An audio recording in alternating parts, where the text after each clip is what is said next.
বাংলার একটি ছোট্ট গ্রাম। গ্রামে ছিল রমেশ নামে এক কৃষক। সে খুব দরিদ্র হলেও পরিশ্রম করতে জানত। প্রতিদিন ভোরে উঠে নিজের ছোট্ট জমিতে কাজ করত, কিন্তু টানা কয়েক বছর বন্যায় ফসল নষ্ট হয়ে যাওয়ায় সে ঋণের বোঝায় জর্জরিত হয়ে পড়ে। একদিন গ্রামের মোড়লরা বৈঠক ডেকে সিদ্ধান্ত নিল, রমেশকে সবাই মিলে সাহায্য করবে। রমেশ আর তার বউ বসে বসে ভাবতে লাগলো তারা কি করবে। তখনই মোড়লের ডাক আসে, সাথে সাথে রমেশ মোড়লের কাছে চলে যায়।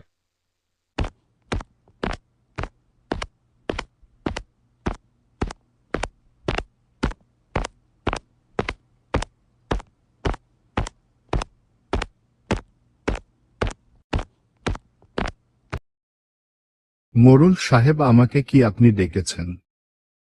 ও রমেশ, তুমি এসেছো। তোমার জন্য অনেক খারাপ লাগছে। তুমি আবার চাষাবাদ শুরু করো।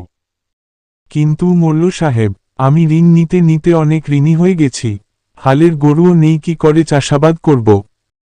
মোড়ল সাহেব বীজ আর গরু ধার দিল, আর বলল, রমেশ, এগুলো নিয়ে তুমি আবার চাষাবাদ শুরু কর, দেখবে তুমি ভালো ফলন পাবে। রমেশ হাঁটতে হাঁটতে বাড়িতে চলে এল।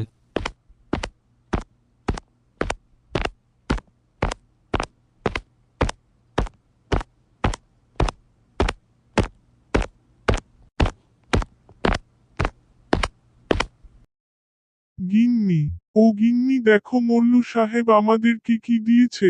ধানের বীজ আর একটা গরু দিয়েছে। রমেশ নতুন আশায় ভরপুর হয়ে আবার কাজ শুরু করল। দিনরাত খেটে ফসল ফলাল। সেই বছর বন্যা এলেও রমেশের জমি বাঁচাতে গ্রামবাসী বাঁধ তৈরি করেছিল। ফলে তার জমির ধান রক্ষা পেল। মৌসুম শেষে তার ঘরে ধানের গাদা উঠল। রমেশ বাজারে সব ধান বিক্রি করল, তার সাথে সাথে সবার ঋণ শোধ করে দিল। এরপর তারা সুখে শান্তিতে বসবাস করতে লাগত।